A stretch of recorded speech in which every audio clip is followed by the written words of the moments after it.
how we completely talked about everything before I hit the go live button, so we're not rambling like we usually do going in? Well, yeah. I mean, I guess we're slightly late in going live. We're also just, I think we're both wiped. I'm still a little, like, residual wiped out from the weekend. And I only played one day. Although my joke at, like, 11:20 or whatever it was that, like, my whole goal for Nats was to make it to day 2, and if we didn't get the scores posted in the next half hour, it was going to be successful.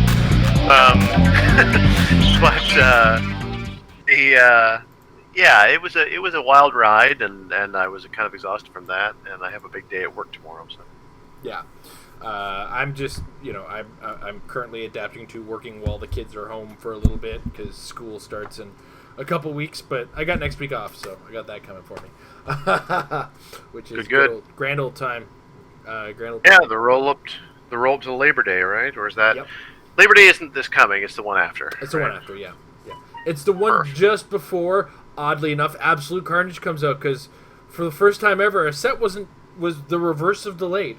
It was coming earlier than we expected. Like originally, we were expecting it September 16th. Now it's coming September 9th. That's insane. Yeah. Absolute Carnage is coming out in 2 weeks? Yeah. Essentially? That's why all of a sudden we went from 0 previews to two sets of previews in the past 2 days and Scott Porter starting today. So, all right, that does explain it. Yeah. Yeah. That's nuts. It's a lot all at once.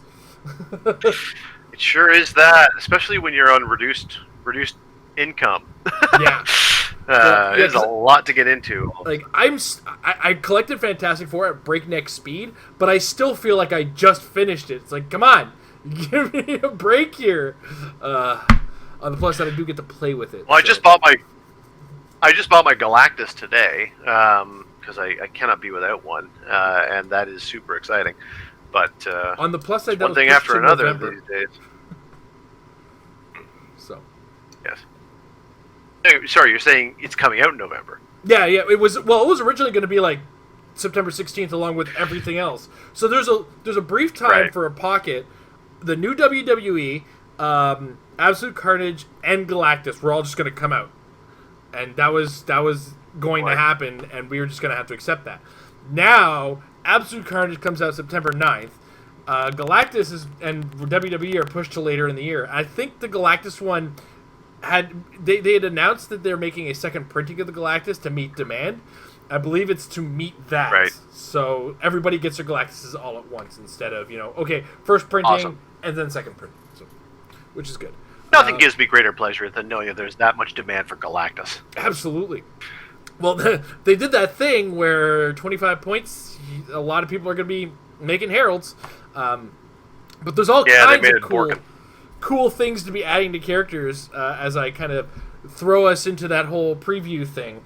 We got a couple previews to talk about, and then Tom is going to regale us with the tale of the ROC Nationals. I'm kind of glad I was from the outside looking in. And by the outside looking in, I was looking at our WhatsApp chat and then timestamps on the WhatsApp chat because... But that's another part of the story. Let's get into cool stuff like previews and pull those up on the screen now. Come on. There we go. All right. I guess I didn't even realize we were live. I guess I inferred, but all right, fair enough.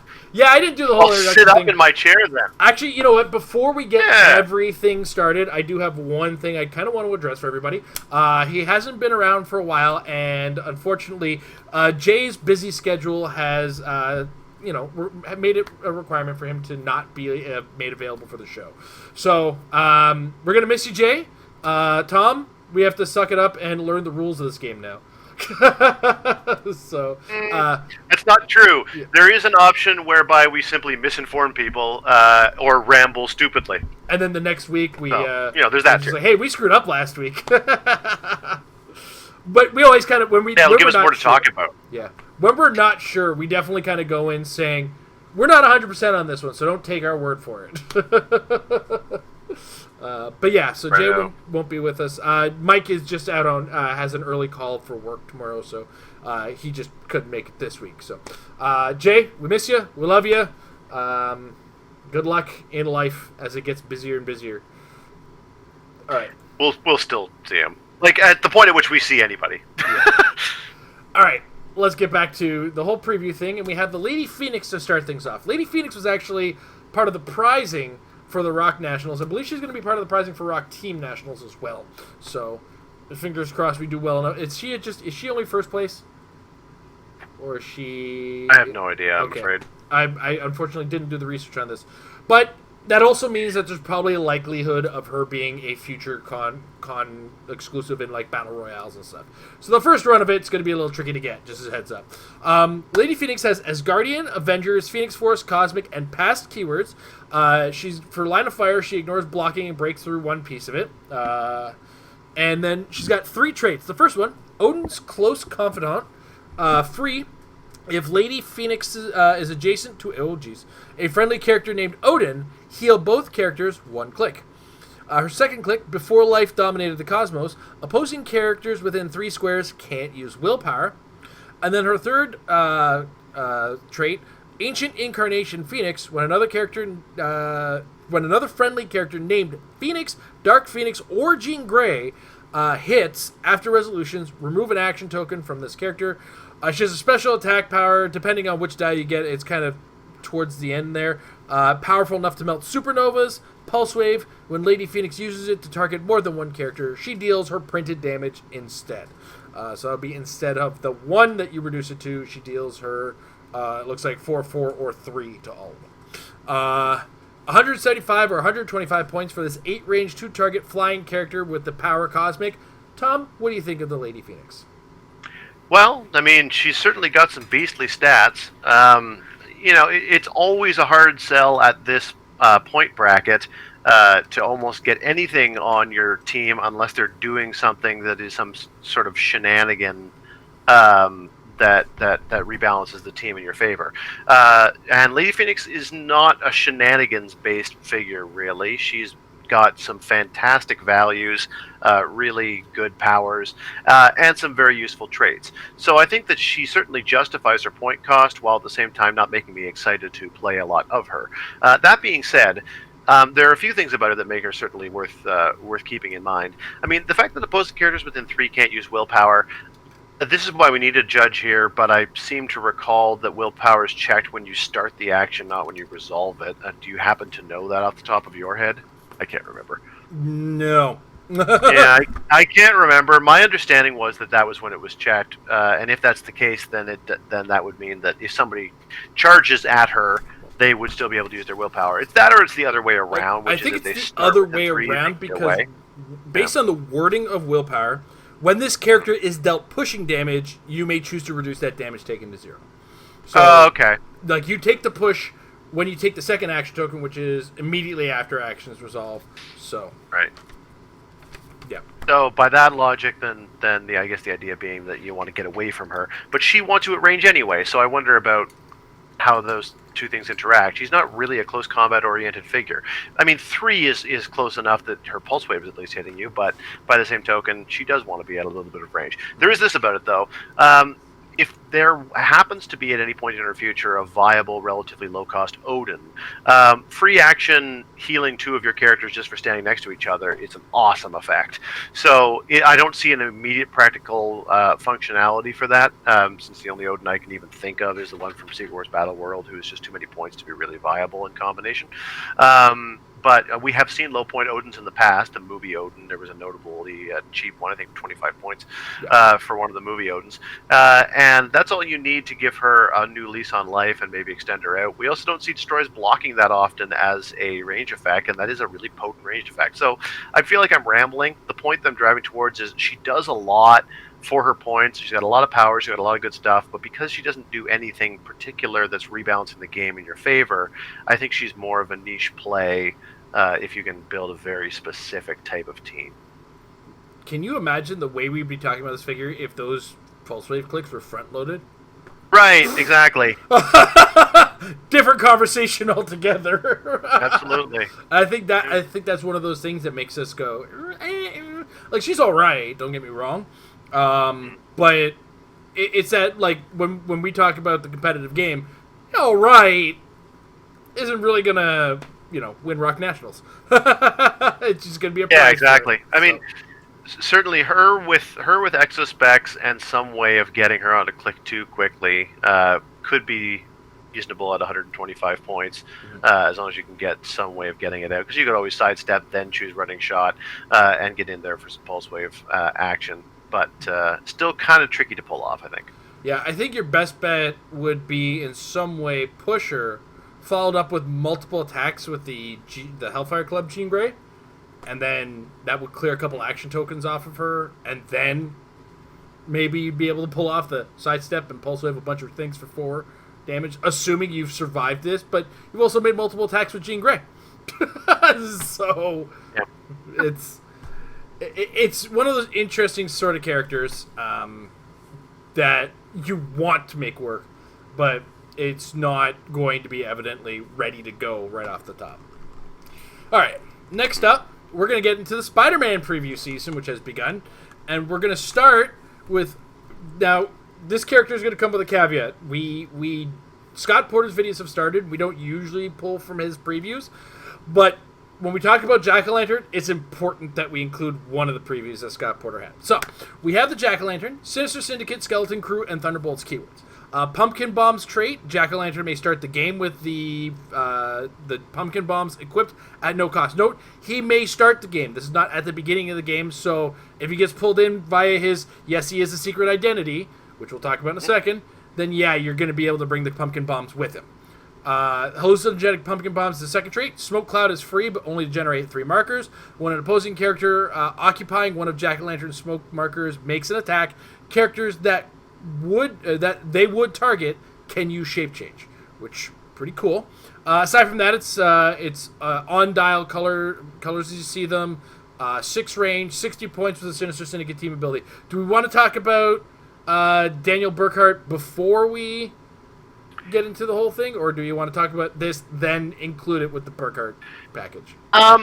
Let's talk about Burkhart now, if only because some people watching may be new to the way that the whole secret identity thing works in the first place, so they kind of works nicely to talk about it together. Okay, so whoops, I meant and messed that up. There we go. All right, Daniel Burkhart. He's got the Sinister Syndicate team ability itself. He's 25 points. Sinister Syndicate and Scientist keywords. He is autonomous. Secret Identity, Jack-O-Lantern, Mysterio. When Daniel Burkhart would be KO'd, you may instead replace him with a Secret Identity character with a listed name on Click 9. This game, when that replacement is KO'd, it scores this character points at an additional 25 points. His other trait, opposing characters within 4 squares can't use stealth. It's called Cut Through Illusions. So, let's talk about the Burkhart package, or the Burkhart package, and how awesome this is. Absolutely. And we were talking about it before the show. For 25 points, you get Perplex and the ability to shut down stealth within 4 squares and stealth, all on a package that's autonomous. It doesn't take up one of your actions. So you're not eating... Like, if you've got a team, let's say Scientist is the keyword, and 25 points is on your team dedicated to Perplex, it's not taking any of your actions, even when it takes a non-free action, which is great. Then it can move into stealth, stop your opponent's stealth, resulting in you being able to blast away at characters that would normally be hidden. What's more, this 25 points doesn't die in the 3 clicks that it has. It instead turns into the Jack-O-Lantern, which, if we just pull that back up, the Jack-O-Lantern's last 3 clicks there, they're 2 damage across. The first one has running shot with toughness, no powers, but it'll have whatever the Pumpkin Bomb does. And then the second and third clicks, sidestep, psychic blast. It's another 3 clicks, but that's effectively 6 clicks for 25 points that started by giving you Perplex, shutting down your opponent's stealth. Yeah. It's just... I mean, it's 25 points, but gives up 50. When that replacement is KO'd, it scores this character's points, and it is... Yeah, you're right. Okay, so 50, yeah. Yeah. Yeah, but what I love about it so much is that unless I'm misreading this, and again, no judge here no Jay to correct us, so we'll work who it knows. But, yeah, if I'm reading it correctly, you're not obliged to turn into the other character. You may turn into the other character, and if you do, then when that character gets KO'd, then they score an extra 25 points. So you're not necessarily giving up 50 points for having Daniel Burkhardt on your team, and you can play the situation accordingly. If you're in a situation where you know that you're just going to turn into Jack-o'-lantern and they're just going to use the next action or two to just annihilate you and score an extra 25 points, just don't do it. 25, yeah. Yeah, exactly. You can have 25 points and you keep going. But on the other hand, if it is a situation where they're going to KO you, but they may not be able to finish you off right away, or maybe you're put into a position where you're on your last click and you can put yourself to death and take advantage of an extra attacker, you can play the field and figure out what you want to do. And that seems to be the case with all of the alter egos. And that's kind of, or not alter egos, secret identities. And that's, I think, why it was useful for us to kind of cover the mechanic, because the mechanic always, as far as I can tell, works that way. It's an optional turn into someone else at the expense of 25 points mechanic, and the optional bit is just what makes that so killer to me. Is you're never, it almost feels like they're doing this like at Billy Batson and Shazam, sadly. Admittedly, Billy Shazam at least is a 20/40 point investment as opposed to a 25/50. But you have, when you make Billy, you have to choose to spend 40 points. Here, you aren't choosing to spend 50. You spend 25, and you have the option of getting an extra 25. And that difference is huge, especially with this particular piece, since like Billy, it's a perplex piece. Unlike Billy, though, this one, does Billy have stealth? I can't remember.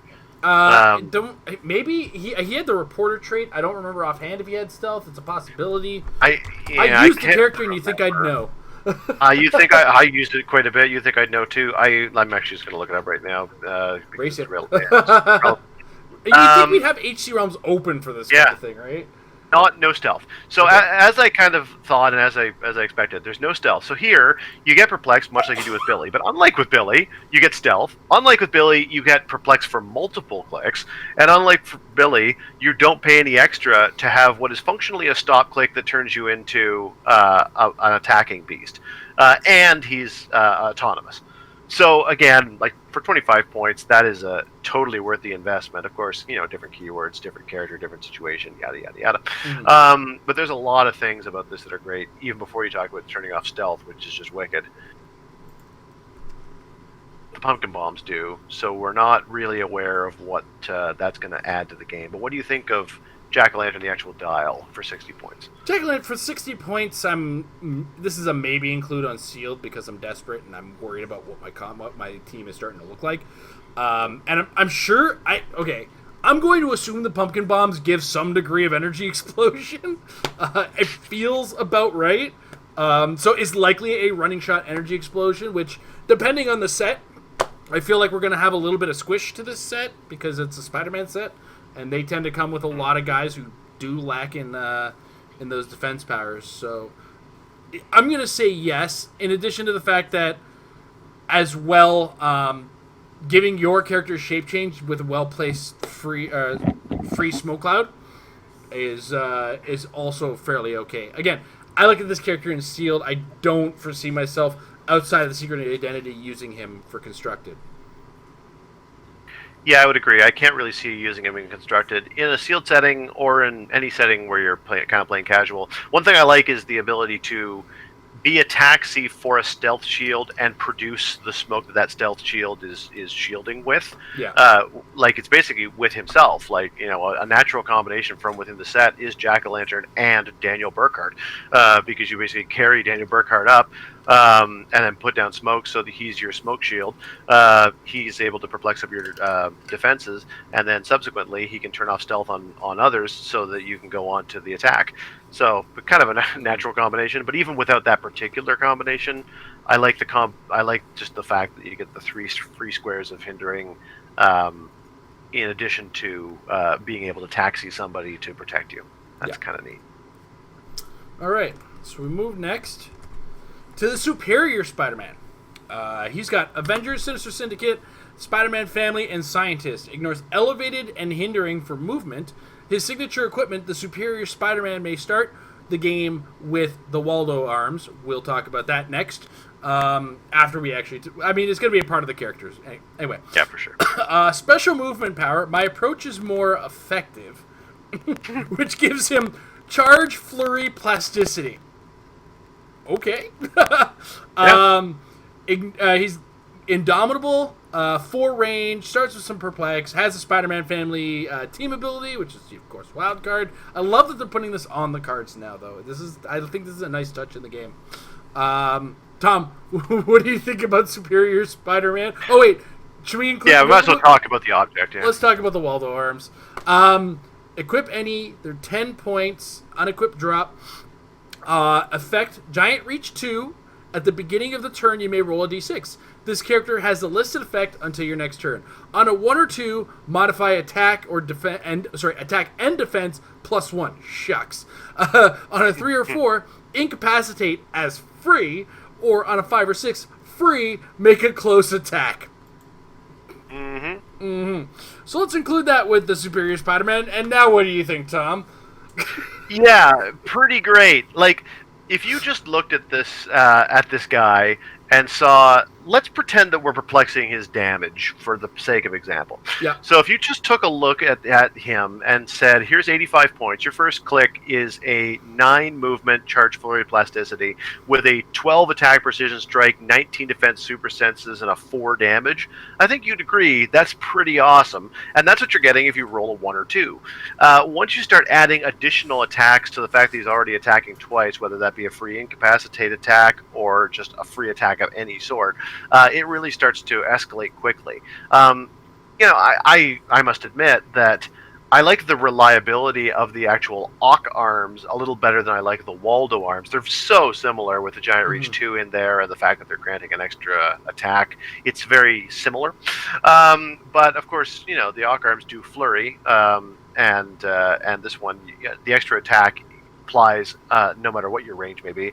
So here's somebody with a deeper range character may actually want to equip the arms. Less so for the Giant Reach, but if you've got a 6 range and 8 range and you're able to make free attacks, you're able to do free incapacitates with that, it really goes a long way. So that does make a close attack on the 5. Oh, it is make a close attack. So okay, so it is kind of again a bit of a discount ROC arms then. I mean it's different. It's not really a discount, it's the same points.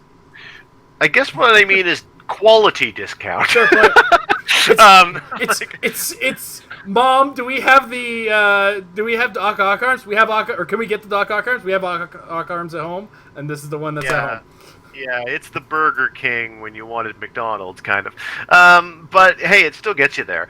For 85 points, I think it's a really good figure. I like the depth of dial. I like that every click is good in some way. Like it's little things like I look at click 5 and think, weird that they've got that one island of charge. But that one island of charge is also your 18 combat reflexes defense. And so you're the hardest to hit on that click. And so you almost never regret being anywhere. He is another one that just seems like he's really good for his points. So he'll be a beast in sealed, but he may have a hard time surviving in the larger competitive game because he's not tricksy. But one thing that kind of comes and goes in the competitive game is the effectiveness of just well-balanced, powerful pieces. That can often be a bit of a spoiler. It often doesn't rise to the top, but it often will hit your top 8s, your top 16s, and somebody will just put together a team of things that are good for their points in a traditional fashion. And he could absolutely find his way onto a team like that, so worth keeping an eye on. Yeah, and to kind of jump on that, I feel like the Waldo arms are great for the Superior Spider-Man while the ROC arms exist. In a world where the ROC arms are gone, I'd like you to meet the new Waldo arms. And that was kind of the thing that happened with Jakeem Thunder. When Jakeem Thunder first came out, it was like, that's kind of a discount Super Skrull. It's not as good as Super Skrull, but it's okay. And then Super Skrull, or Zombie Super Skrull disappeared, and it was like, Jakeem Thunder's the greatest thing in the world! So, Plasticity is also just such a great power in a world that is increased, a lot of Captain Marvels are out there, and plasticity likes to disrupt that, other hypersonic things, and just general mobility stuff, like not letting your flyers get overhead and whatnot. It's a very mobile game at the moment, as it turns out, especially just seeing that this weekend. And plasticity can really mess that up. So it's one of those, everyone kind of takes plasticity for granted, but you rarely find plasticity as a power that's on your big, potent pieces. That's usually on your other lesser pieces that are kind of there to help support the rest of the team. And more plasticity is great for the game. All right. So we move from the Waldo arms and Superior Spider-Man to Molten Man. So those previews came courtesy... I can't remember where they came from. I'm terrible. These ones came from Da Vinci's DreamWorks. That was still stuck in my head. That's why I remembered it. I'm terrible. Anyway, Molten Man has Sinister Syndicate, Spider-Man Family. His trait, Molten Projectiles. Once per turn, when Molten Man makes a range attack, after resolutions, you may generate a blocking terrain marker adjacent to a target. Note, you don't have to hit the target, you just place it. At the beginning of your next turn, replace the blocking terrain marker with a hindering terrain marker that remains indefinitely. He's got a special damage power Molten Skin on his first 2 clicks. Poison, Super Strength. When Molten Man uses Poison, he deals penetrating damage and may treat characters adjacent to his blocking terrain markers as if they were adjacent to him. And then his special defense power, Liquid Metal Alloy from a radioactive meteorite, which he has on his first 3 clicks. Molten Man takes a maximum of 1 damage from attacks and can't be chosen for Mastermind. This power, the power itself is it's lowercase protected, Outwit, and Pulse Wave. 75 points with 5 range, plasticity across the board, Outwit, Perplex, flip-flopping on the first 4 clicks, and he has that special defense on the first 3 clicks. I want to like him a lot more than I do, and it's that 75 point line. Like, don't get me wrong, 3 clicks that you have to attack 3 times to get through is great. And his range ability is fantastic. I just want to give him a Goblin Glider and hug him.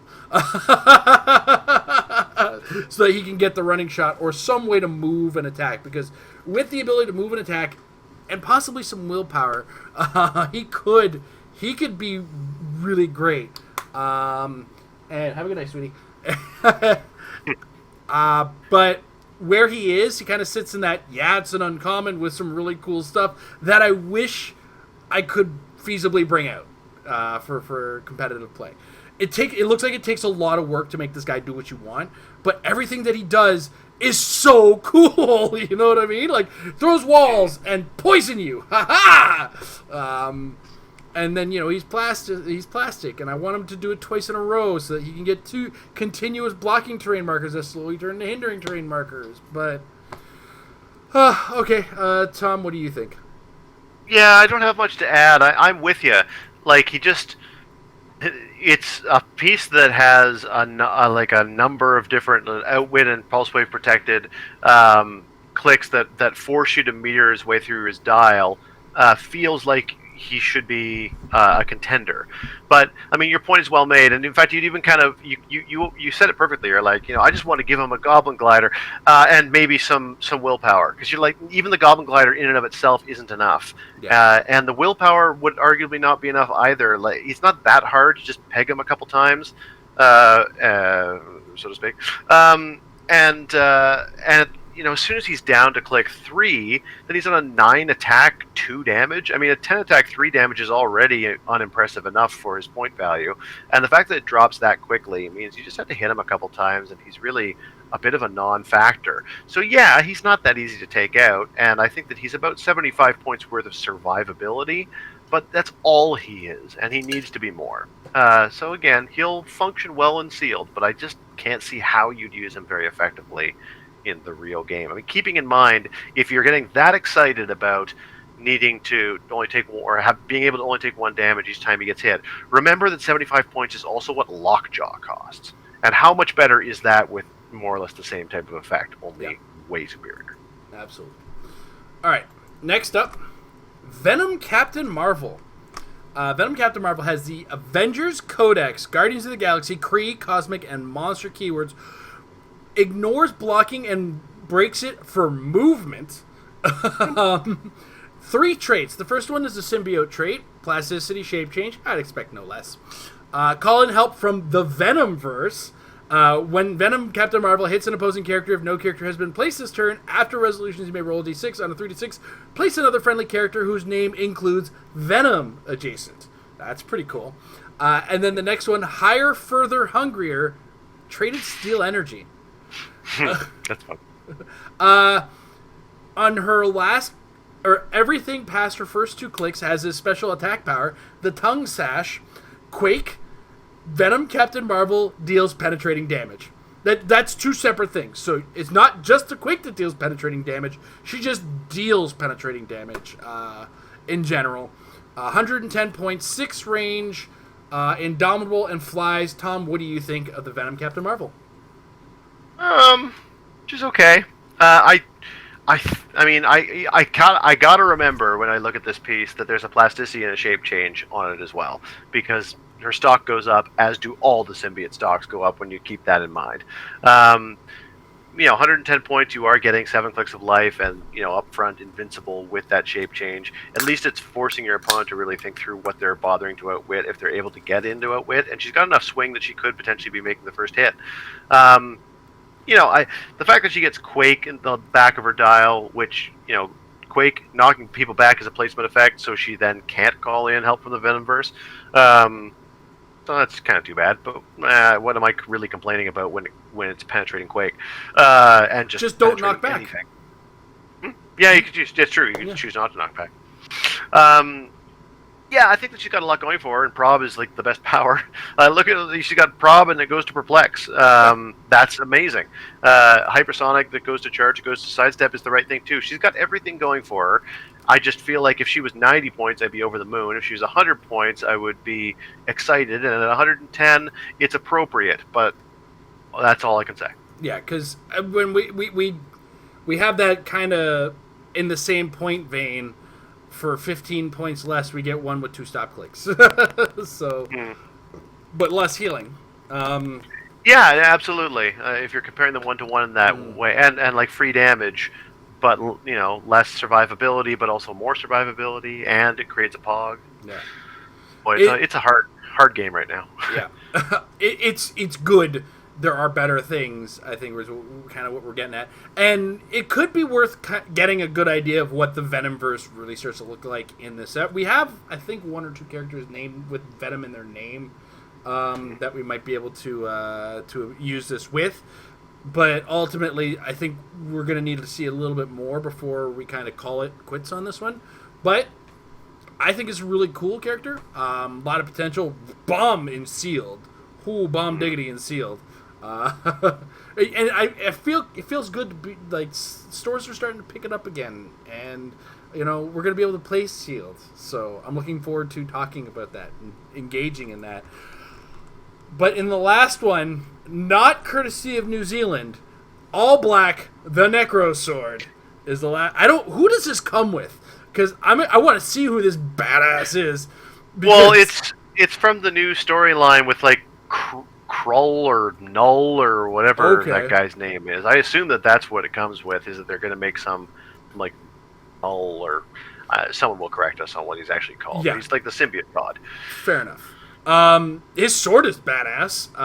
So man. That means if he's like other characters and he's paying 0 for it, that means this guy's going to have giant reach. And when this character makes a close attack, opposing characters can't use shape change or super senses and can't reduce damage below 1. So that's wicked. Even with all 3 rollouts, you're taking damage if this guy hits you, because he doesn't care about your shape change, so put the dice away. Doesn't care about your super senses, put the dice away. Roll your impervious. If you're successful, you're still taking 1. Like all you need is exploit weakness on somebody with this, and you don't care how they roll out. They need invincible to stop you. That said, it is a 15-point equipment, so we do have to account for that. It's a heavy object, so it's not easy to move around. You got there isn't a great deal of super low point bystanders that have super strength, so we kind of have to go to the telekinesis route on that. That doesn't mean that's already a route we knew existed. Let's not kid ourselves. But I love I love the image of just this guy. I don't care. Slicing whoever's got the all black the Necrosword. What do you think, Tom? I think it's great. I think that your Vulture team, you don't need to make a choice. It's worth paying the 15 points to have this as another option. What's going to be better for you? Is it going to be the Arc Arms? Equip those. Is it going to be this? Depends on what's on the other side of the field. Yeah. Even when you set aside the ridiculously of something like Vulture, like super senses and shape change, especially shape change, is very prevalent. It's very spammable, and like there are just some combinations of teams that just stack it, and I expect that Super Senses is going to have a similar effect as this set comes out, and we just get even more of it besides. So the fact that there is something out there in the ether of the meta that has the ability to cut right through all that stuff, I think is a great balancing factor, and it leads to wanting to make more flexible, differentiated teams as opposed to just, quintupling down on your shape change and hoping that that's going to do the work for you. So I think for 15 points, it's absolutely worth it. Great addition to the game. Awesome. I'm beeping in my headphones. They're about to run out of power, so bear with me as I panic about it. But actually, this is a good time to take the camera off of me, because that's all we got for previews today. All we got, just a sea of previews. There are in fact more. It's just all that we're going to talk about. Yeah, yeah. We could. But that OBS kind of took a dump on us. We're talking about the ROC Online Nationals. I don't know if that came through before the connection dropped. But Tom. Yeah, I'll take it away, and I'm not gonna spend all night because I don't like going on and on and on about these types of things. But there's a fair amount to be said about what happened this weekend, and it was this was an incredible experiment and a really great, I think a great success and a real triumph for the people involved. It wasn't perfect, but there's a difference between something can be something can be highly successful and be imperfect, and I think that's exactly what this was. So I will explain a little bit about how it worked for anyone who was not involved, and this is also going to be relevant for anybody who's planning on playing next week, I guess I should say this coming weekend, because Teams is going to operate in much the same way. So if you're playing in Teams and you didn't play singles, then pay attention, and if you played in both, then we can all do well with it. Anyway, so the way that it operated, it was an online tournament. It was kind of the mother of all online tournaments, but at least the basic foundation of it was the same. The games were played on Roll20. The organization of the event, including the chat channel, the voice channels, the scoring channels, etc., were all done through Discord. And they were also managing the pairings and whatnot through the win, although at a certain point that starts to break down as people drop and yada, yada, yada. So they had to kind of take that off, figure it out themselves, and then mirror it in the win. Anyway, that's kind of beside the point. Ultimately, the core of it, if you've ever played an online tournament before, was the same as it has been before, which is Discord and Roll20. But as we all know, the bigger a tournament is, the more unruly it is, the more difficult it is to put together, and that's why it required an extra level of organization from the folks at the ROC, and they really, really delivered in a wonderful way. One of the things that was most notable was that they set up all of the rooms in Roll20 as having multiple different pages, and this is something that I didn't even know Roll20 had. If you go into your Roll20, something I'd never noticed, on the top of the screen, just to the right of center, there is a little page button where you can toggle between different pages. If you've done like I have, just set up your basic Roll20 thing, you probably only have one. But they had pages devoted to the arena for the fight, or for the match, I guess I should say, as well as a figure database with all the different figures that they had, more on that in a moment, and a player database with all the different teams in it, so that you could very easily go to your team database. You could drag over your team, Control-C to copy, go over to the map, and Control-V to paste. And there was initially it was suggested that the judges and the organizers were going to do that in every room for everybody, and I know that as the tournament went along, they often would, but they did allow some leeway for us to figure it out themselves. It was very important that people not accidentally cut their stuff or delete their stuff, and they had to be careful about that type of thing. But the concept of it was very clear, so as long as you're savvy enough to remember Control-C, Control-V, and nothing else, then all your stuff was in there. It was pre-organized, and the thing that really made it was they created these tokens, and rather than simply having the normal little square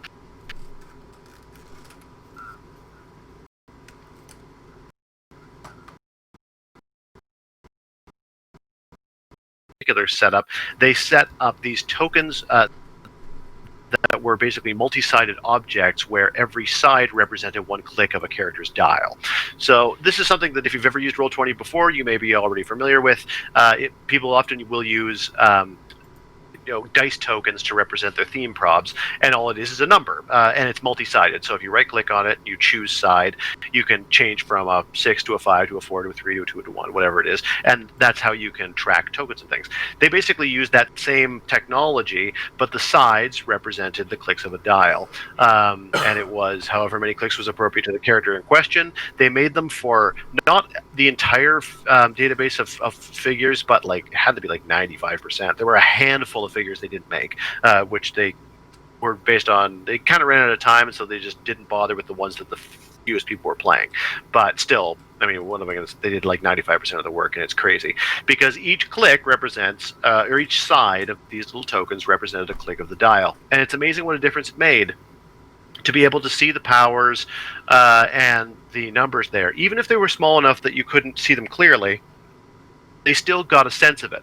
It was actually an awful lot like sitting at the table, looking down at the figures across the table. I can't pick out every single thing on every single dial, but it's enough for me to kind of keep at the back of my mind, especially if you know figures well, that you're up against a Captain Marvel, and you can kind of see, without seeing the specific numbers, that there's a gray box around the movement, and you can be reminded, oh yeah, I knocked her off hypersonic, I don't have to worry about the hypersonic attack. And all those little things that are going on in the back of your mind in a real Heroclix tournament were happening here in the online tournament. So what a difference this idea really made, and it made it so much easier to track damage on figures. You didn't have to keep clicking the figure to see what number click they were on and then going to Realms or Clixnexus to see what the stats were on that. You would still have to use those supplementary sources to see the wording on traits, the wording on special powers, and oftentimes to see the details of the dials, but at least you always knew where they were and you had the basic grounding of their stats and their basic power layouts. And considering most of the people who play this game, I find, know the figures really well already because we see them all the time, we interact with them very frequently. Like, I don't need to have exacting detail on which click Black Widow is on. It's enough for me to know when she's been knocked off her leadership special. It's enough to me to know whether she's back on super senses, because that'll kind of tell me what I need to know for the purposes of attacking her this turn. So really phenomenal job on that. I can't say enough good things about what a success those tokens were. And the methodology, as I say, worked really well too. And the way I'm gonna sort of end this discussion, I want to talk a little bit about how the tournament was run. Then I'm going to talk a little bit about the experience that I personally had. And then the last thing I'm going to say is just some advice for anyone playing teams this weekend, because I think that there are some real takeaways that we as players can do to help move the thing along quickly. It's worth noting at this point then that quickly is meaningful because the tournament did take a long time. It started at noon and it ended almost at midnight. It was almost 12 hours on the first day to get through 5 rounds. Now that sounds much worse than it is because there were 2 things that happened that really caused a kerfuffle. One was that initially there were a lot of people who weren't GMs in their rooms, and there were a lot of people who just hadn't figured out yet where the figures were, how to get them, how to copy and paste them. Again, we'll talk about this later. Simple keyboard shortcuts that everyone needs to know in order to make this thing run faster. But that's the reason why the first round was so delayed. And then later, the win somehow lost the scores of one of the rounds, and they had to redo it sort of manually and then re-input it into the win. And that is, that happens sometimes, and it was just a really unfortunate thing. So those things did lead to some things being behind, and then there was additional problems round to round where people were having a hard time finding the figures, or they were still not always GMs. Some people took a longer time to figure out what they were doing. And as a result, the whole thing ran a little bit slowly. What I would suggest, though, is that there were a ton of key learnings from it. What was so successful was the fact that the organizers did such a bang-up job of staying on top of keeping things moving forward, keeping players informed of where they were at in the process, and making us all kind of know where things were going. And the players themselves, for the most part, were quite patient. I mean, making little jokes about it in the chat is one thing, but getting really uppity and emotional about it, and taking it out on the organizers would have been another thing. And thankfully, that latter did not happen in any way that I ever experienced. So that was very encouraging. We have a good community. I hope we can keep it that way. So the tournament itself, it was 5 rounds, cut to top 32, and the top 32 took place on the Sunday. I keep talking about playing on the Saturday because I didn't make the cut. I came in 38th place, I think we figured out. To speak a little bit, I'm not going to go blow by blow, but I will at least say what I played and who I played against. I went into this one admittedly on a bit of a lark. I was mostly excited for teams, and I kind of threw together a team that, in retrospect, I probably wouldn't play again. But it is what it was. It is. It was a +10 Justice League team, very much built around Batman Prime, although trying to balance the Batman Prime cross-field blasting with some dive bombing from Hawk Girls. The idea was to create a core of Batman Prime at 40 points, 2 of the 30-point Hawk Girls, one of which was pretty much unequivocally equipped with a Venom symbiote. Not Venom symbiote, my apologies, Venom harness. Important distinction, because the Venom harness gives her the extra movement she needs when combined with the TK and Martian Manhunter giving her an action. It allows her to get across the whole map. She's attacking with a 12 attack, 4 damage flurry that includes Battle Fury, so that she can cut through super senses. It's pretty nasty. She was more responsible for scoring me points through the tournament, really, than Batman himself was, or at least she gave me the advantage necessary to force my opponent's hand, and then I could try to take advantage where possible to work through it with Batman. At least that's the theory. Didn't always work. So I had 2 of the Hawk Girls. Is one of them with a Venom harness, one of them not. The Batman Prime, I mentioned the Martian Manhunter from the Fast Forces, who's there. I had the 65-point Dr. Fate and 4 additional 10-point Dr. Fates. And I rounded out the team with a 35-point Stripe. Since he's a leadership that comes with the Perplex, he has the possibility of getting a +2 Perplex and everything but damage if he hits his leadership. I also kind of like the fact that he's an 18 defend, helping the rest of my team to get that much tougher, especially with all the Fates defended, and with their ESD, they're not that easy to hit. And Stripe is just a nice little mobile, good package. And also, if you're going to get retaliated on, it's nice to have invulnerability on a stop click as your first click. So you put the whole thing together. That's a +10 theme, as I said. I never lost map. I actually faced a higher team, and I still won map. So that was pretty encouraging. And over the course of the day, it became increasingly clear that I faced 2 other Batman Prime teams in the day, and I certainly felt my lack of barrier. I was just risking it with the lack of barrier, and it's a risk I shouldn't have taken. Oh, I should have mentioned the exospecs were on there. That was perhaps self-evident, but the exospecs were there for Batman Prime. My first round opponent was a gentleman named Chris Rizzi, from... he's from Edmonton, Canada, so a compatriot, but he lives in Australia, where it was like 2 o'clock in the morning when this tournament got started. So, poor Chris, as we waited for the first turn to start, then it was only really the power of memes and jokes that I think, and maybe some coffee, that kept him awake. He was playing a Shield-themed team that consisted of the new Agent Venom, the Chase Ghost Rider from Captain America, the Punisher War Machine, a Shield Diplomat, Sharon Carter, and a Soul Gem and a Spin Ring. And the idea here is fairly clear. Ghost Rider has the ability to get TK'd forward thanks to a Spin Ring and ram your team, create a bunch of havoc, and ideally create enough chaos that Punisher War Machine can follow up with some distance punching. He can do a lot of damage, and when equipped with a Soul Gem, he just keeps going and going, healing back that colossal stamina damage that he would otherwise be taking. And it's just overwhelming. Agent Venom covers your approach with double rollouts because he was at 50 points.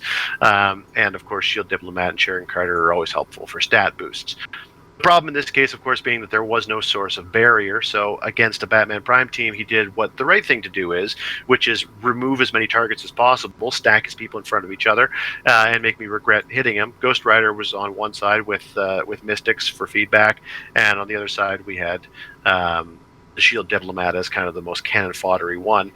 The game more or less went as you might predict, though. It was just kind of keep throwing attacks at him with enough damage output, combined with the Hawk Girls coming in for their flurries and Batman blasting across the map on a completely wide open map because I won. It eroded his team too fast for him to be able to do meaningful damage. I got through the Ghost Rider in a couple of turns. He got very unlucky on his Venom rollouts, and that's really quite unfortunate because that could have been a game changer. And because that did happen, then it meant I was able to keep alive with a Hawk Girl to tie down Punisher War Machine. He did some damage. I think he may have KO'd her. He definitely KO'd the one with the Venom harness. But then there was nothing stopping him from getting attacked by the other Hawk Girl and followed up on by Batman. And so I did kind of carve the team in that way. It was a really bad matchup for him, but he played it very well, and he made the right choices in a bad matchup, and that's always good to see. And he was also a great guy to play against. Everyone was, to be honest. round was against Kenny Minks. I lost this one. This was a Batman Prime quote-unquote mirror match. I mean, there actually not very much was in common between our two teams besides the Batman Prime, but that's a big deal. He also had the Fast Forces Manhunter, and he went the route of the Fast Forces Superman. This is the other thing that I was the only one doing the Hawk Girl cross the map and smash, but the Superman cross the map and smash is another popular variant of the Batman Prime team. And he had some additional support in the way of Amanda Waller, who's got some good stat boosts. The Troubler Green Lantern at his lower points gives some nice enhancement, and Zatanna with bats. Again, I won map, but I had a hard time dealing with the barriers. I sent some folks in, like the Hawk Girl, trying to do some damage to him. He was able to get into position to... I guess I should also mention I stole his Exospecs with one of my Hawk Girls, so he couldn't get quickly onto Psychic Blast, meaning he was forced to do mind controls and just sort of disrupt my placement while I was trying to get people across and try to disrupt his team.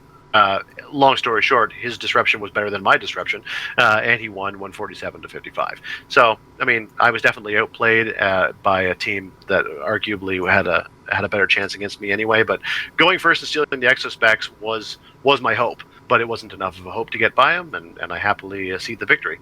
And speaking of losing to Batman Prime mirror matches, my third match was against a gentleman named Travis. He was playing a Batman Prime with 5 or 6 Dr. Fate, something crazy. Fast Forces, Martian Manhunter, Stargirl, Billy Batson, and the Wonder Twins. So this is one where I was outclassed as far as a theme bonus is concerned, but I still managed to win map. But again, the same sort of story. The Wonder Twins were able to put up barrier, and I didn't initially think this was going to be a problem because I would just send in Hawk Girl and she would eviscerate the Wonder Twins because she had a 12 or 13 attack and they get like a -2 when anyone attacks them. But I couldn't hit. Shape change wasn't the factor either because I had the Venom harness. I just couldn't hit. And so what I wound up doing was I hit some mind controls with Batman, and then I hit something with Hawk Girl later that allowed me to bring in a Gorilla. Oh, I know.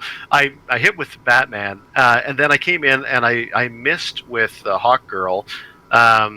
And somehow I got a third miss in there because I was able to trouble alert in a Wonder Woman who got a hit so that I could bring in Grodd. So I did one of those things where I got both 3 hits and 3 misses on the same turn.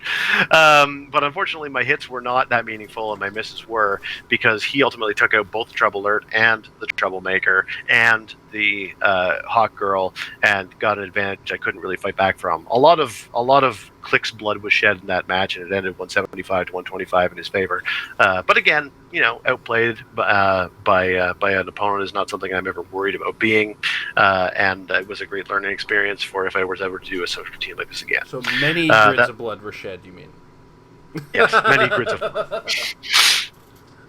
The fourth round was against a gentleman named Paul Cote, I believe it's how I pronounce it. This was what an awesome team he had. It was non-themed, so I was guaranteed map win. But he had a Captain Marvel, Danger Room Magneto, Danger Room Sinister, along with a Valeria Von Doom, a Q Prime, and an uncommon Proteus. This was a nasty, nasty team, and I won this match, but I won this match because of one lucky roll, and it was as follows. He was unable to completely protect his whole team from a Batman Prime attack within the second turn. That's kind of to be expected when you've got a Colossal and I take you outdoor. Although I think in the end it wasn't the Colossal I wound up hitting. It was someone else I got line of fire to and managed to hit them with Batman. That freed up Hawk Girl to come across the map and Flurry, dealing some damage to Valeria and I believe also to Danger Room Magneto. Third hit brought in Brainiac, and because I was on Metal Arena and everyone was on Elevation, I rolled a 5 on Brainiac's free attack, which auto-killed Q Prime, Proteus, and it knocked Captain Marvel off hypersonic. So that's everything, because at that point it so slowed down his pace of getting across the map that as he kept moving across the map, I was able to keep throwing attacks at him, so that even with the Danger Room effect of only taking 1 damage per, it was just too slow a deployment, and there were too many things getting kind of thrown out to get in his way. In the end, I won 150 to 77. But it was all down to Brainiac. Let's be honest. Sometimes you win because you play well, and sometimes you win because you get lucky when you need to, and sometimes there's no way to know which one's which. I would argue this one was pretty much just luck. I wouldn't go as far as to say that I played badly, but I think I could have played just as well. And if I hadn't rolled well on Brainiac, I think he would have gotten to me and mashed my team. So funny how sometimes it's just a roll. And that's also what happened in my 5th round, which was against DJ Reagan, friend of the channel and just friend of the Heroclix community that we all like. Yeah. He was playing a wicked scientist themed team with a Mandarin with most of the rings, 2 Valeria Richardses. Boy, that's a lot of perplex. 1 Valeria Von Doom with a spin ring, 2 Ultra Humanites, a Dr. Tracy Simmons, and a Brainiac. Nasty team. Wow. I still won map, as I always do. And when I say a little bit of luck is all you need, I'll make a long story short on this one, which is that we played a lot of chess in the early parts. He was moving up a little bit, me not really moving up, but moving around to try to limit his options. I had stolen the spin ring. He was finding his way into doing things. He came in with an Ultra Humanite, super mind control, which he either missed or he hit and then the person missed, but it didn't really work out for him because then I was able to jump on the Ultra Humanite, score the points, and force his hand. But then came turn of ultimate luck because he got far enough up to get Mandarin into position for a penetrating +1 damage energy explosion against almost everyone on my team, with a 14 attack, I think, against 18 defenses. So he needed to roll 3. He had prob. He hit the first 2 times. I used my natural prob and 4 of my 5 theme probs, and eventually it turned into a 3. And that 3 was everything, because after that turn, I got rid of Mandarin, and now he was too far behind to catch up. He had to kind of speed up his tempo, and that created some opportunities, and then time was called. So, that was all the rolls, man. Like, we re-rolled that 1 attack 7 or 8 times between us, and the fact that it ended up being a 3 is the only thing that saved me. So that was the end of my day. I missed the top cut by about 51 points overall, meaning that I was somewhere in the high 30s, 37, 38, something like that. And I had a great time. I was very happy with the whole experience, and I really wish to thank everybody who was involved in Nationals.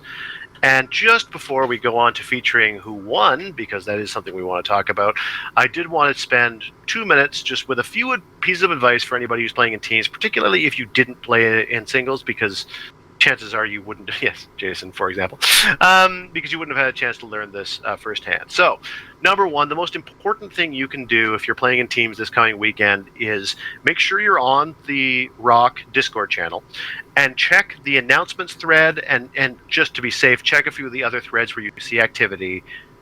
Today, check it on Wednesday, check it on Thursday and Friday. Don't wait till Saturday morning to check it.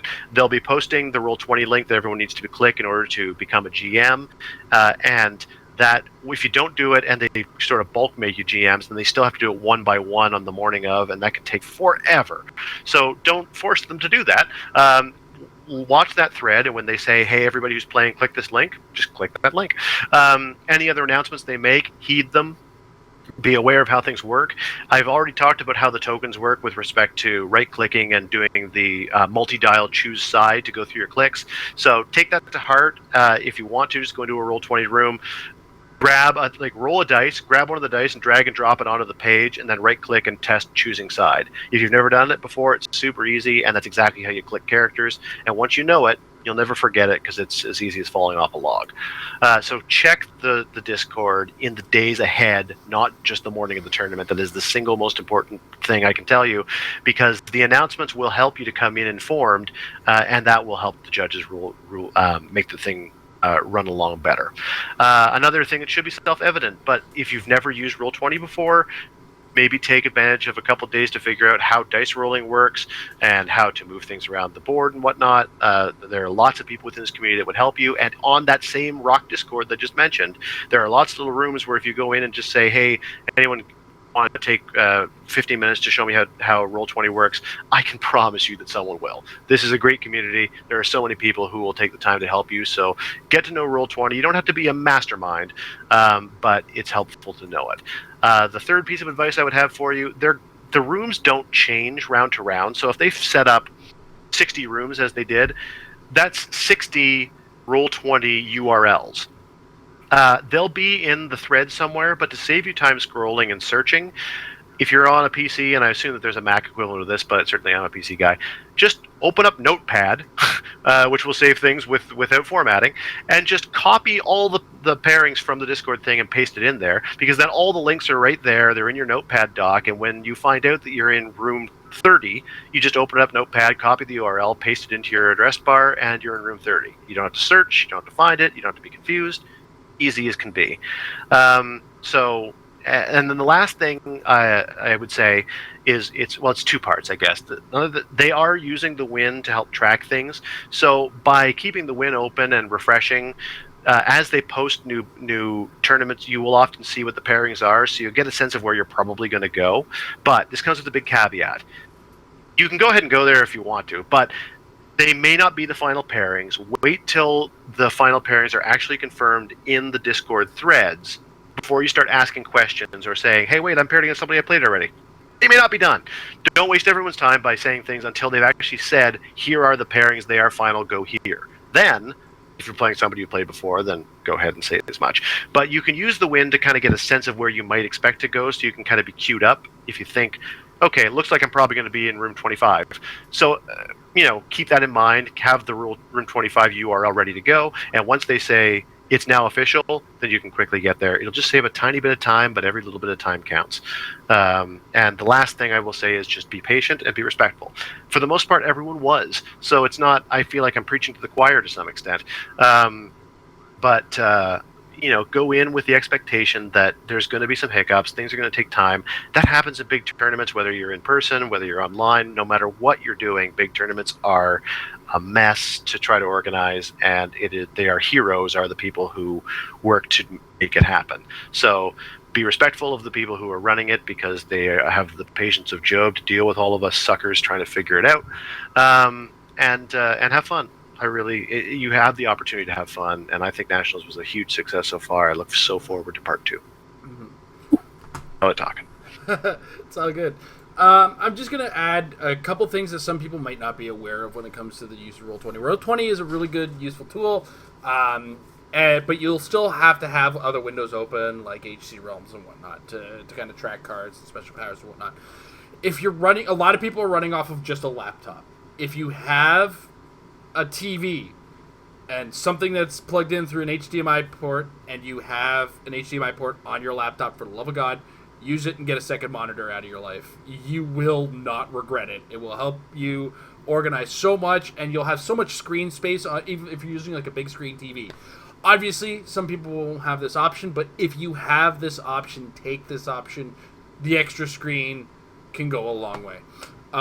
So the next thing we wanted to talk about is going to be, I think do we want to just focus on the winning team, or Yeah, we can. I mean, I think that, we've gone a while, and I think that also, as a plug for our friends at Majestics, if you want to see more, go and check out more. Yeah. Majestics actually has the it has the 3 players who went 5-0 by the end of Swiss. And I'm kind of good. We're just going to highlight the top player for now, but do check it out, MajesticCCG.com. You do not need to be a member of the Apex Insiders to get in on this. And it's just the ROC Online Nationals 5-0 team lists is the article. So check them out.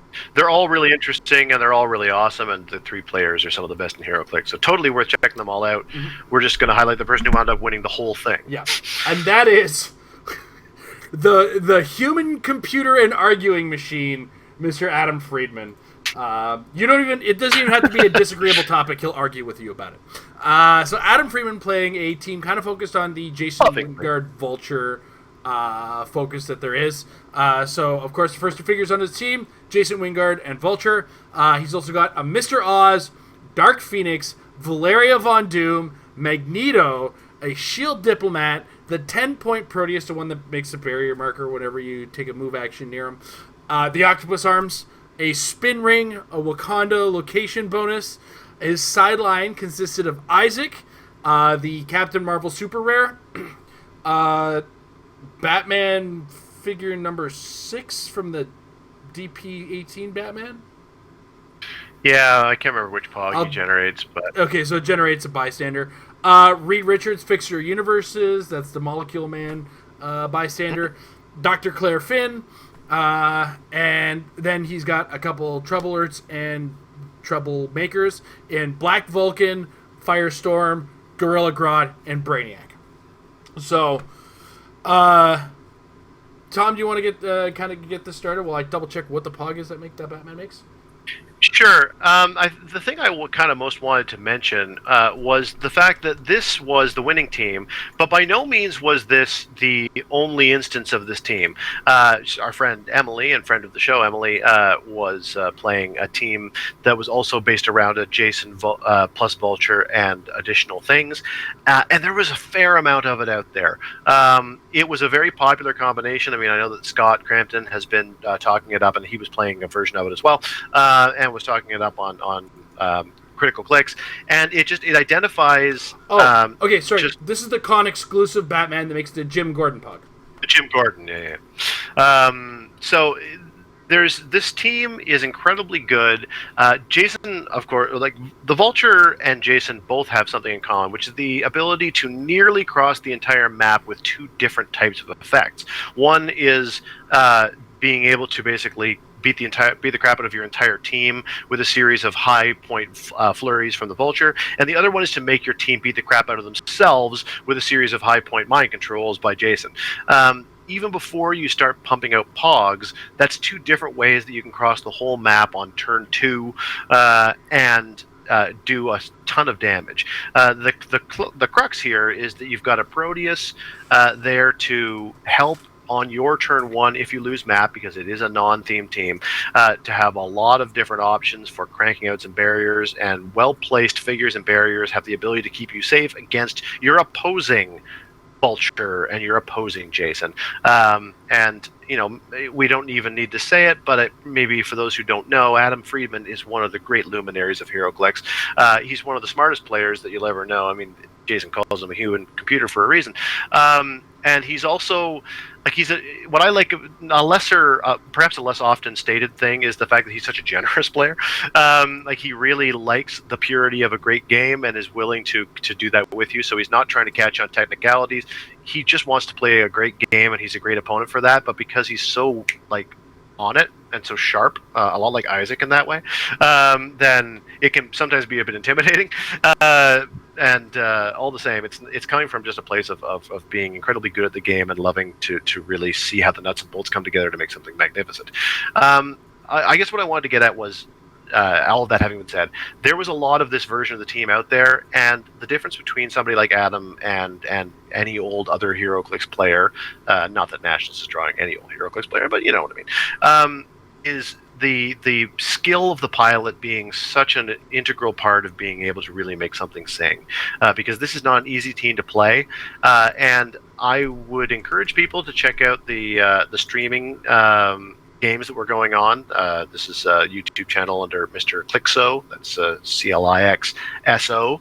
If you look that up, then he's got the several of the games throughout day 1, and then a bunch of the games of day 2 as well, including the finals, and you'll have a chance to see just how Adam does deploy. In the finals, Adam wins the map, and that puts him in a position to be able to cross the map and do some serious damage. But what do you know he was up against? He was up against another Vulture Jason team, and there was a lot of that out there. So if anyone is just looking to see what's out there, oftentimes a team will win, and then you put it on your radar because you think there'll be a lot of people copying it. There are already a lot of people playing this game. So as we prepare for online worlds, this is a team that you absolutely know is going to be out there. And one of the things that separated Adam from the pack in this way was the fact that he was ready for the mirror match through the way in which he configured his team, placed his pieces, prepared his barriers, and so forward. He was ready for his team to be on the other side of the map and to be able to deal with it. And that if he wins map, he can take advantage. And if he loses map, he at least can control his losses and put himself in a position to be able to fight back. And that is a really impressive skill. Yeah. So, congrats to Adam. Fantastic job. I mean, what a great player. What a great team. And I like Tom said, there's a lot of paid players playing. My experience from sitting on the outside in on the WhatsApp, our friend Emily was playing a very similar team, and then on a regular basis was saying, just played a mirror match, came down to dice, map roll, Just played a mirror match. Came down to map roll. Yep. And I mean, like I said, I had 2 mirror matches of Batman Primes. I mean, these teams that hit you from the other side of the board with an insane amount of potency are the teams right now. So, like, be ready for it. You're not safe in your starting area, and if you go second, prepare to be attacked. It won't happen 100% of the time, but it will happen a high enough percentage of the time that you just can't take it for granted. Because people like DJ will figure out a way to make the Ultra Humanite mind control your starting area from his side of the map. I still don't exactly know how he did it. I couldn't do it if I had to, but he did. Everybody can. It is out there, and you've got to be ready for it. Yeah. So, that said, congrats to Adam. Congrats to all the players that made the cut to the top 32, top 8, whatever. Everybody that made it through. You had a hell of a time. And a lot of really high-quality players. Really looking forward to teams. I'm going to be participating myself along with Mike and Tom. We'll see how we do. I think one of us is a little silly. Oh, yeah, go ahead. I forgot to mention that is another thing about Adam's team. It's ready for teams. There is no duplication on that team. Nothing repeats itself. As amazing as that may be. Yeah. Nothing repeats itself. And I'm pretty sure the same is true of Matty G's team, which was highlighted on the Majestic site as well. Not as true in the case of Caleb's team, since he was doing the double Captain Widow. Not Captain Black Double Widow, thank you. But there was actually a surprising number of teams. Like, even, as I said, I played a Batman Prime team. I had a mirror match in which someone was not doing any doubles. I didn't even know you could do it without a handful of Dr. Fates, but they did. Yeah. These things can work in a team setting, perhaps better than you think. The team that won Nationals will very likely be seen on the table at Team Nationals, so be ready. It's not going to be easier. Just give me a second. I'm trying to figure out how I don't know. It could go either way for me. Yeah, we can talk about it. Yeah, we'll talk. That's a conversation for future Tom and Jay. But unfortunately, I'm also very stuck in my way right now, and I'm committed. I'm excited. I'm super excited. Me too. I'm not expecting to win. I'm expecting to have a good time, and that's what happened last weekend too. Absolutely. All right. That said, we spent a little time there. Check out MajesticCCG.com. Throw the sponsor plug in early today. It's a great source for great things in Heroclix. They keep up with stuff like the ROC Online Nationals, so keep your eyes on that site. There's a lot of good information to be gleaned, even if you aren't a member of the Apex Insiders. But $3 a month, small price to pay for some really big brains. Expect Adam's breakdown of his team. I don't know how fast the typer is, so maybe give him a week. Because he will explain. A few screenshots from Wolford Alpha, imagine. I'm sure. All right, that said, let's move to questions from the community. We're in the Discord, so I actually have to double peek on my phone. But in the meantime, from the Facebook, George Himes wants to know, what one object do you hope is in the upcoming Spider-Man set? And to kind of preface this, Mike already answered with the Spider-Man belt flashlight. So, what's an object? Obviously, we've seen a few. What one do you want to see that maybe we haven't seen yet? It's an excellent question.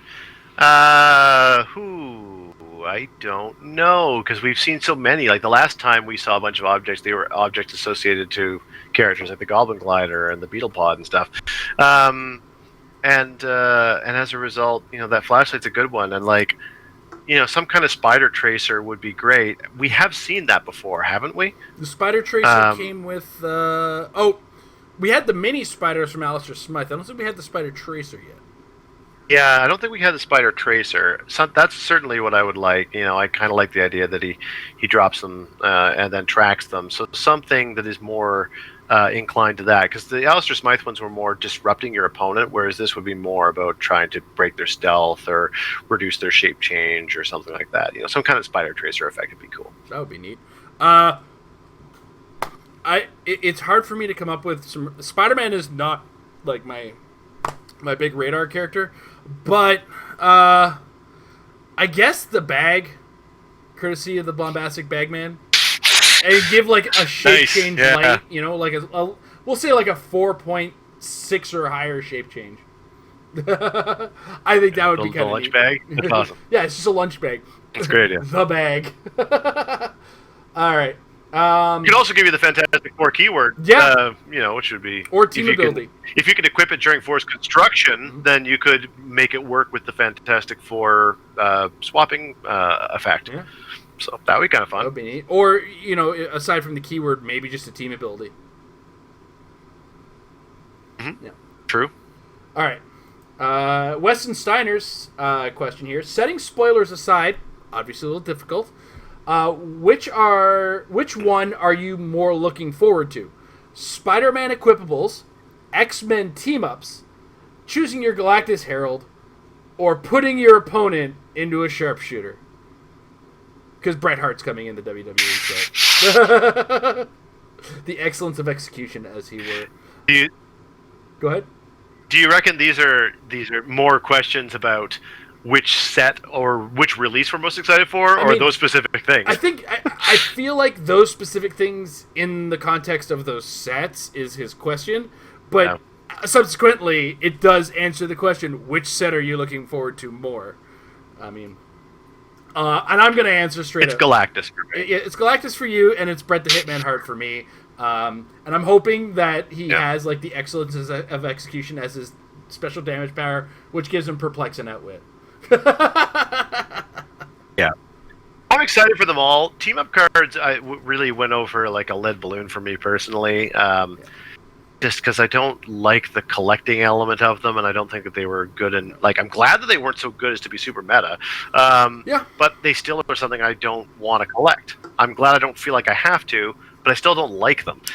So that doesn't draw me in. Everything else I'm excited for, though. I sort of feel like the Amazo one would have really blown the meta wide open had it not been for the existence of Black Widow. I feel like that hurt that one a lot. As far as the X-Men team-ups, I'm curious as to whether or not they're going to do that thing that happens where here's this new thing on the DC side, and then X-Men comes along and is like, that's cute, I'm going to blow it wide open, like they did with Team Bases. Yeah, the X-Men they Team might. Bases were amazing. Like, they had things like the New Mutants and the X-Men Blue and Gold were both really good, too. So, all right. Next up, we have a couple from Michael Fedor. Apologies, I'm kind of all over the place because Facebook on browser is fighting with me real hard today. Real hard. And I am not winning this fight in the least. Okay, but he posted... Oh, okay. Brad's a busy boy in our chat and in the questions. Come on. Where are you? Where'd Michael Fedor's questions come up? I'm super professional and lost. I promise. I'm gonna find the notification. There it is. He probably. Oh, you know what? He put it in the announcement post. That's why. Not in the question post, but I'll pay attention anyway because he is the alpha patron. If you want to check us out at patreon.com/Heroclix, we appreciate any support. $5 plus video should be up soon. I am at war with Adobe. Also, hoping to get some more games out in this post Kilted Classic world. That kept me a little busy, so at least we got the games up on the channel. Okay, Michael Fedor, what character are you most hoping for in this Spider-Man set that hasn't been previewed so far? I'm hoping for a bombastic Bagman return to the modern era. What do you think, Tom? Unfortunately, I got sniped by today's previews because Scream is, I think, what her name ended up being. But the first comic I ever bought was Venom Lethal Protector number 4 of 6, which is the one where she's on the cover and she's like the main villain. In fact, is she even on the cover? She's definitely the main villain. No, I think she's on the very first page. I opened it up and she just looks so super wicked. When I was a little kid in public school, then like Venom was very popular amongst those who were collecting comics. And so when I was out at Canadian Tire, I would drop by the local magazines to shop. I saw an issue of a Venom comic, which I didn't even know existed. It was his first run of miniseries, it turned out, and insisted that my parents pick it up for me, and so we got a copy of it, and so I was really excited for her. So I know it's cheating because we did see her today, but I'm still going to answer Scream because, as far as I know, she's never been Clix before, and she's a memory of my first comic. Yeah. I think a lot of the separation anxiety story characters, whoops, I messed up, haven't been clixed yet. So yeah, all 5 of the Life Foundation ones I don't think have ever been done. So yeah, you know what? I learned about that story through the video game. Like, the funny part is, like, none of them had very much character. Like, Scream had the most character, and I see that Scream is a 47A figure, leading me to wonder whether the 47B is either going to be hybrid, which is the one that, like, when the 5 symbiotes molded together, they made hybrid, and whether it will be hybrid, or it could be like a POG generator that represents them all, because they had so little character within themselves. I can see a B version of it, maybe even being like a hybrid who generates other symbiotes, like generates the individual characters or something. Yeah, sort of along the line of the Peter the Hunter, where he made the Raven family. Yeah, exactly. Or what was the one that we got fairly recently that suddenly I just blanked on? Mr. Sinister title, who created the Nasty Boys. Because again, the Nasty Boys had no character. So I don't mind the fact that they haven't been clixed because they get there that way. And I think you could do the same thing with the Life Foundation symbiotes. I'm not even sure they're called the Life Foundation now. I thought so, but yeah, I could be wrong. It's weird. For me, as far as Spider-Man characters are concerned, I get a little bit on the weak in the knowledge side. But this happened in a Web of Spider-Man 30th anniversary edition, I think it was. Mysterio was like creating all these weird illusions, and one of the illusions he created was a Venom Galactus. It's not going to be in the set. No, I'm just kidding. It would be cool. That would be awesome. It would be amazing. Well, a Mysterio title character that generates pogs like that could be, and that's feasible. Which is going to be the direction I went, is like Mysterio, who does create sorts of illusions that are just absolutely bonkers.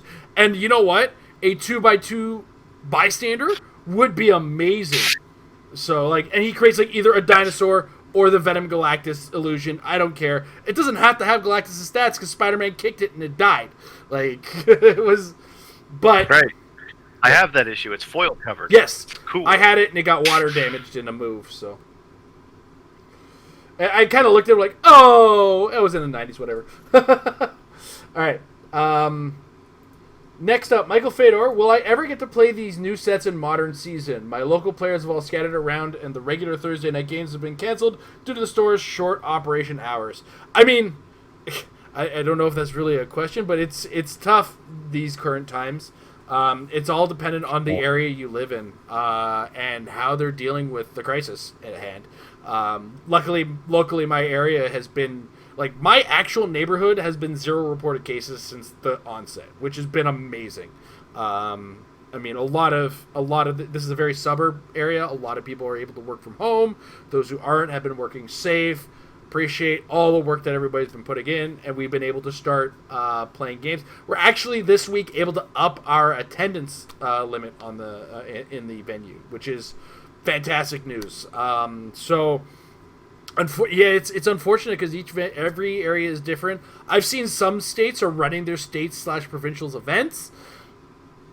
Awesome. But I can't tell you when you guys are going to run. I mean, and it's hard because, you know, this is a game that thrives so much on being in person, and a lot of people, you know, who aren't in the competitive game, like myself, Tom, Daniel Powell, Adam Friedman, Emily, Mike, like, all of us have been trying to get games in as best we can because we love this game, and that's part of why we're so competitive at the game. But when your local scene disappears, it's hard to get back into the game depending on what you've been doing with the time. Myself, Tom, Mike, Jay, we've all had this show to keep us focused on the game. We haven't stopped. Can't stop, right. Won't stop. Yeah, totally. Like, so we continue to focus, but some people lose focus if they don't have that thing that keeps them going. So if you're in with them on Facebook, get the conversation up and running. Start getting the game in their ear again, because you got to keep people focused, I think, is the best way to do it. But, I mean, that's kind of my take on it. Did you have anything you wanted to add there, Tom? Or? No, I think you pretty much summed it up. Yeah. All right. Questions from the live chat now. If you are watching live, you didn't catch my message. Put capital letters question in front of it so I can catch you. It's been a busy chat today, and the Bradcast show has been particularly active. The player himself is Brad Boyles. He remembers a game played with you, Tom, I believe. Tom, I don't remember me. We played at Worlds in Philadelphia. You played Penguins, and I played an Alpha Strike Boomerang Ninja team with Mephisto. You had to try to blow up your team. Yeah, I know. Go ahead. Yeah, I wound up basically. I wound up basically copying that concept the next time that I played a regional in Michigan. Like it was mostly the boomerangs. I had no idea how awesome they were, and he totally showed. I could be misremembering. I feel like I won that game thanks to some pretty lucky Pim tanking, but that was a crazy team that he was playing, and I really loved it. And if I'm misremembering and he beat me, then great. Hindsight's always rose-colored for me. In the chat, he says he missed a lot of hits, missed a lot of attacks and rerolls. So, but you were so nice that he felt good in defeat. Oh, well, thank you. Yeah, I felt good in victory. It's the voice. No, it was great. I was really awesome. Yeah, I really loved his team, and I really was happy to copy it for a while there before those boomerangers rotated out. Okay, it's 11 o'clock. Do we know anybody looking for a third, Tom, for Brad? I mean, I don't, but I'm 100% sure that on that same Discord area, you could post anywhere in there and put yourself out there. I mean, I'm very disconnected from this community besides this show and my personal friends because I don't really social media and I'm hermit man. But again, like if you go to that Discord and post in one of the forums, either in one of the general discussion forums around the Nationals conversation, I'm quite certain that's the fastest way. Mm-hmm. Also, Tom is so anti-social media. I think the closest social media he's in is our WhatsApp group chat. Yeah, that barely counts. Yeah. Brad does have another question, though. What was the most interesting tactic or maneuver you saw during the Nationals? Well, I mean, I wish I could remember it more clearly. The most interesting one that I saw was the Ultrahumanite bomb, because all it really was cranking the stats up on the Ultrahumanite so that he could get into position, because the Ultrahumanite has the ability to mind control regardless of the map. Functionally, it's every terrain type. I can't remember whether it ignores characters too, but it definitely ignores every single terrain type. And so, like, this was DJ's plan because he had a zero ring equipped to Dr. Tracy Simmons, and he of course could choose a zero ring with Mandarin. So he had cycling barriers up while he kind of crept forward, and all he needed to do was creep maybe 2 to 4 squares out of his starting area in order to set up a chain of TKing up Ultrahumanite using his perplexes from the double Valeria Richards as well as perplex from Valeria Von Doom and Mandarin to get into position to be able to go and mind control me to go and beat up my own team. And he was also had enough actions left that he could have followed up with TK and movement of Brainiac to try to hit everybody on elevation. As it was in that turn, he actually divided those between 2 turns, but I believe he could have done it all the same one. So in terms of an unexpected trick, like you're kind of waiting for the Mandarin to do his thing, or you're waiting to get Valeria over there for the spin ring, you're not expecting so much good to come from the 25-point Ultrahumanite. You know that how good they are, and you know that it's functional, but the ability to unlock the swing on them, it's such a low cost thing too, because you're giving out 25 points, and you should be able to score more than that with a successful enough endeavor. So that was my favorite trick that was pulled against me, just because I really didn't see it coming. Mm. Awesome. All right, I didn't see anything. So, Neo Shazam wants to know. Okay. This is a hefty question. I think we're gonna wrap it up with this one. You get to create a character for Heroclix. Who do you create? Is it your favorite character, or is it to create something to add something new to the game or fix problematic game elements? We actually did almost a whole episode with this. Are you still on Professor Hulk? No. Okay. In fact, even then, I think I just chose him for fun. I don't think that it would ever actually be my choice, but I think that the answer to this question changes over time. I mean, would you still do Doom? I would still do Doom with the focus that I had on Doom, where where we have the Doombot right now, it's the Doombot is there but takes the shot for Doom, and that's like Doom in action defending Latveria, the castle in Latveria. I kind of had mine set up where it's, oh my god, it's a Doom, it's just a Doombot, or that was just a Doombot. Doom's over there actually, and that was kind of the direction I wanted to go with mine. While at the same time representing how good he was at magic and mysticism and that kind of stuff. So where I had built mine was with that kind of focus in mind. Where, like, if you look at it, my initial design, and I'm gonna go back and change this if I were to get the choice to create a character, it would just be a little bit more focused on how good Doctor Doom is with magic and how to best represent that. I don't think I'd make him as tough as he is in that version of it, because we got that well represented with the God Emperor Doom. So, like, a Supreme Doom who has stolen somebody's powers is represented right now. So I think I would go back to Doctor Doom's roots and go magical. The Uncommon Doom is a good version of him, but it still represents a classical, old-school version of Doom. I want to go where he's made the deals with the devil, he's messed with Mephisto, he has learned everything there is to learn, he's almost on par with Stephen Strange when it comes down to it. That's kind of the design I would go for. So, yeah, I would stick to a different design of Doom. Sorry. No, it's fine. I don't really have a great answer, although I can certainly rule out some of the things that he said. Would it be my favorite character? No. Pretty much certainly not, because most of my favorite characters have been represented very well. So it's unlikely that I would be trying to do something for, like, the Hulk is one of my favorite characters, and I really like Reed Richards, and we have a whole bunch of them. I don't think we particularly need more at this particular moment, and I always liked, the Scorpion, the female Scorpion, like the third or fourth Scorpion. And also to try to fix or address a challenging game mechanic, I think I would have to say no to that as well, because by and large, the meta moves too fast. By the time your design ever actually hit the table, chances are that whatever issue you were trying to resolve would already have resolved itself. And so, if I wanted to try to make a figure at the game in that way, it probably wouldn't work. No. It either wouldn't be well enough designed to actually function the way I would like it to, or even if it did, it would be too little too late because the game moves too fast.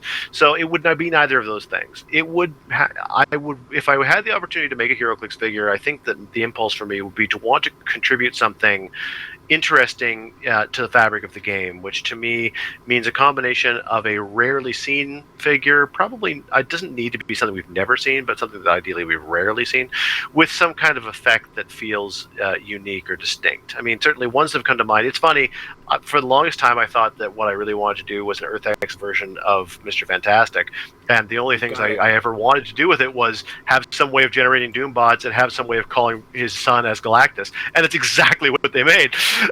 So I mean, there's nothing more to add. I have nothing to add. That checks out. So I've always wanted to make Galacta, the daughter of Galactus, who only existed in like one issue as a joke thing a while back, and I always thought that would be fun to do because again, I love Galactus and anything Galactus related. And at this point, the only thing that we're not represented from the Earth X universe that I really feel like we're missing is the young version of Marvel, because we've got the Captain Marvel infused with the Captain Universe essence as the Ultra Chase from Earth X, but we don't have sort of the young boy that Steve Rogers is trying to protect throughout the course of Universe X, and he has a connection with the Lands of the Dead and trying to rally the Lands of the Dead to understand they are dead and overthrow their rulers. That's kind of the Universe X plot line, and that seems like it could interact well with previously KO'd figures. So I think some kind of version of young Marvel who has some way of either borrowing powers from or activating your previously KO'd figures or any previously KO'd figures would be a fun way to represent what happened in the comics in a way that is a new mechanic within Heroclix. But who knows? The answer changes all the time. Heroclix is a shifting game. Also, as far as if they wouldn't let me do that, my backup was what I suggested when we got in the top 4 Team Worlds that one year. Shao Lao, the dragon that Iron Fist plunges his hand into the heart of to get the Iron Fist. And I kind of, my thought on that is like it has a stop click that your friendly characters are allowed to attack and then get the power of the Iron Fist. I thought that would be a cool design somehow. It wouldn't be game breaking, but hey. Well, we were discussing the fact that if we ever won teams, it would be fun to design a Molecule Man, and we still haven't seen one since then. Well, we saw the Bystander.